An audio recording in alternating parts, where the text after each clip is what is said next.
مساء الفل. فقرة الرد على الأسئلة. جالنا رسايل كتير جدًا الفترة اللي فاتت عن التعلُّق وعن الخطوبة وعن حاجات كتير جدًا، فاخترنا أكتر أسئلة متكررة وقُلنا نجاوب عنها الفيديو ده إن شاء الله. أول سؤال إيه الأسئلة اللي المفروض أسألها في الfirst date أو في أول مقابلة يعني مع الشخص اللي المفروض هيتقدّم لي؟ باسأل الأسئلة اللي المفروض هي red lines بالنسبة لي. يعني إيه؟ يعني باسأل الأسئلة دي لو اتقابلت برفض فأنا الموضوع بالنسبة لي مش هينفع. ليه؟ عشان نأثّر على بعض المسافات. يعني مثلًا ما ينفعش أكون عايز أشتغل أو عايزة أشتغل ومصممة على ده وده red line بالنسبة لي، وييجي شخص هو أصلًا مش حابب فكرة الشغل للزوجة. فلمّا آجي أسأل السؤال ده وهو قال لي لأ، فخلاص إحنا كده مش متفقين من الأول. لكن فكرة إن أنا أسأل أسئلة تانية ما لهاش علاقة أو أسئلة ممكن وممكن لأ، ولو لأ ممكن أقبل، ما بيبقاش ليها لازمة أوي. أول date باكون محتاج أسأل الأسئلة اللي في red lines فيها بالنسبة لي تمامًا عشان نأثّر على بعض المسافات. وبالمناسبة مش لازم يكون مقابلة واحدة، ممكن مقابلة و2 و3 لغاية لمّا تقرر، مش مقابلة وآخد قرار. ادّي لنفسك المساحة إنك تتعرّف على الشخص أكتر وتاخد أكبر قدر من الأسئلة. تاني سؤال برضه بالنسبة للdate، أعرف منين أو أتأكد منين إن إجابات الأسئلة دي هي فعلًا صح وأصدّقه إزاي وأعرف إن هو ما بيكدبش؟ طيب إحنا مش بنعرف إن هو ما بيكدبش ومش بنسأل الأسئلة دي علشان نصدّقه في الأول. إحنا بنسأل الأسئلة اللي هي في الخطوبة عامةً أو عن الشخصية عامةً، مش عشان أبني انطباع. ودي كارثة بيُقع فيها ناس كتير جدًا، إن أنا باسأل الأسئلة، فبابني انطباع، فبانبهر بالشخصية لإن كلنا بنعرف نجاوب إجابات حلوة، وكلنا بنعرف نجاوب إجابات نموذجية. كلنا بنعرف عندنا دلوقتي الثقافة والوعي الإجابات بتاعة الأسئلة دي إيه، تمام كده؟ الفكرة مش في الإجابات، الفكرة إن أنا باخد الإجابات دي وباخزّنها عندي، وعلى الlong term على المدى البعيد بابتدي أقارن الإجابات دي الأفعال بتاعة الشخص. فلو الشخص نفس الإجابات بيطبّقها في العلاقة وفي أفعاله فأنا هنا في الsafe side. طب لو مش بيطبّقها فهنا في مشكلة. فمش هاعرف أصدّق الإجابات غير لمّا أشوف التعامل مع الشخص، وأشوف مدى استجابة الشخص أو تطبيقه للإجابات اللي هو بيقولها دي. دي واحدة من الحاجات المهمة جدًا، جدًا، جدًا، عشان كده اتعملت فترة الخطوبة. إحنا مش بنتخطب عشان نتجوّز، إحنا بنتخطب علشان نشوف هينفع نتجوّز الشخص ده والّا لأ، وفرق شاسع بين الاتنين. تالت سؤال عن التعافي. إيه المدة اللي ممكن الإنسان يتعافى فيها بعد الانفصال؟ ما فيش مدة معيّنة، على حسب طريقة تعاملك في كل مرحلة بتمُر بيها من مراحل الانفصال. لو بتتعامل بشكل كويس فأنت بتوصل أو المدة بتكون قصيّرة. لو بتتعامل بشكل مش كويس أو بتستجيب لأفكارك ولمشاعرك طول الوقت وبيحصل لك اقترار كتير، فهنا بتحصل مشكلة كبيرة جدًا إن الفترة طبعًا بتطوّل.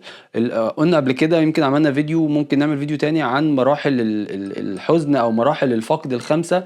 أول مرحلة هي الإنكار. لو بتعرف تتعامل مع المرحلة دي هتعدّي المرحلة التانية هي الغضب. لو بتعرف تتعامل مع الغضب هتعدّي للمساومة. لو بتعرف تتعامل مع المساومة هتعدّي على الdepression. بعد كده بتوصل للacceptance. كل ما بتتعامل مع مرحلة بشكل كويس وبشكل طبيعي وبشكل ناضج في كل مرحلة، بتلاقي نَفْسك في الآخر خدت وقت قليل في التعافي. لكن كل مرحلة بتطوّل معاك، الموضوع بيطوّل معاك لإنّك ما عندكش النضج الكافي اللي يخلّيك تعرف إزاي تتعامل مع ده. وطبعًا في الآخر بانصح إن أنت لو بتعاني من آلام الانفصال ومش عارف تتعامل مع نَفْسك وما عندكش الtools أو الأدوات اللي تخلّيك تتعافى، ممكن تلجأ لgrief coach يعرف يخلّيك أو يساعدك إنّك تتعافى بشكل أسرع وفي وقت أقل. السؤال الرابع ده مهم جدًا، إزاي أطلب احتياجاتي؟ في فرق لازم تفرّق بين إن أنا أطلب احتياج وأطلب شعور. فمثلًا ناس كتير جدًا بتُقع في حتّة إن أنت إيه هي احتياجاتك من العلاقة؟ تقول لي احتياجاتي الاهتمام. بس الاهتمام بالنسبة لك غير الاهتمام بالنسبة لشريكك. والاهتمام هنا هو شعور، أنا عايز أحس إن أنت مهتم بيّا. دي مشاعر مش احتياجات. الاحتياج هو السلوك اللي يعمله الشخص اللي يخلّيني أحس بالاهتمام. مثال قُلت لك أو أنت قُلت لي قُلت لك إيه هي احتياجاتك من العلاقة؟ فقُلت لي احتياجاتي هي الاهتمام. قُلت لك تمام، يعني إيه اهتمام بالنسبة لك؟ قلت لي والله الاهتمام بالنسبة لي انه يفضل فاكرني طول اليوم. قلت لك طب وايه اللي يثبت لك انه يفضل فاكرك طول اليوم او ايه اللي يحسسك بده؟ قلت لي يعني يبعت لي مورنينج مسج، ما يضرش لو كلمني في نص اليوم يطمن عليا، لو جاب لي حاجة بحبها تشوكلت مثلا وانا وهو مروح، يشوف الحاجات اللي انا بهتم بيها واللي انا بحبها ويجيبها لي. هنا هي دي بقى الاحتياجات، السلوكيات اللي الطرف التاني يعملها عشان انا احس بالاهتمام. فعشان تطلب احتياجك انت بتطلب سلوكيات مش بتطلب مشاعر، ولازم تفرق بين الاتنين. لان الغلطة اللي بنقع فيها ان انا بقول للطرف التاني انا احتياجي من العلاقة هو الاهتمام. الاهتمام بالنسبة له ممكن يكون ان هو يكون موفر لك اكل كويس ولبس كويس وشرب كويس وبيشتغل علشانك وتاعب نفسه وطالع عينه علشانك. ده بالنسبة له الاهتمام، هو الاكتفاء بتاع المادي.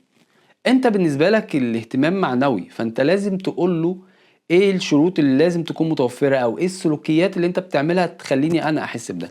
وهنا ده طلب الاحتياج الصحيح، وده اللي يمكن اللي بنستخدمه مع الناس في الكابل سيشنز. السؤال الخامس ده اتكرر كتير جدا واحنا بنحاول طول الوقت نرد على معظم الاسئله اللي ليها علاقه بالورك شوبس او بالحجوزات او كده، بس هنجاوبه. السؤال اللي متكرر كتير جدا هو آه عن الورشة بتاعة فك التعلق. هي ورشة فك التعلق دي امتى وليه ما بتردوش علينا في الرسائل؟ والله بنرد كتير جدا وبنرد على ناس كتير جدا. الورشة بتتعمل اونلاين، تقدر تحضرها من اي مكان في العالم. الورشة عن التعلق القلق بالذات، يعني مش على التعلق او على انماط التعلق كلها، هي عن التعلق القلق. بتتعمل اونلاين، ممكن تحضرها من اي مكان على زوم ميتنج. ولو بعتلنا على المسجات هنقول لك كل التفاصيل. بس كده، موضوع بسيط. السؤال السادس وده يمكن أهم سؤال عشان كده سبته في الآخر، إيه الشروط اللي لازم تكون متوفرة في العلاقة عشان تكون صحية؟ بشوف إن 3 شروط لازم يكونوا متوفرين في العلاقة عشان نقول إن دي علاقة صحية. أول شرط هو التواصل، تواصل جيد بين الطرفين، الاتنين بيعرفوا يتكلموا مع بعض، بياخدوا راحتهم في الكلام مع بعض، بياخدوا راحتهم في التعبير عن مشاعرهم. دي واحدة من أهم الشروط. تاني حاجة تلبية الاحتياجات، ان كل طرف بيفكر في الطرف التاني وبيفكر ازاي يلبي له احتياجاته.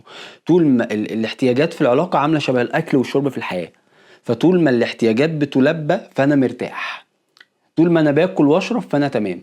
في العلاقات طول ما انا احتياجاتي بتلبى فانا زي الفل والدنيا تمام.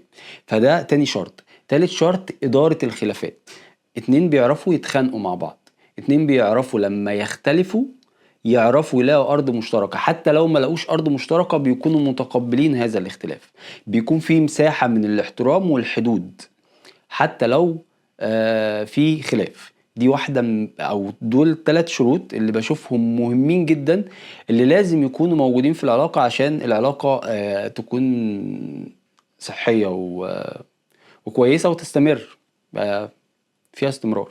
بس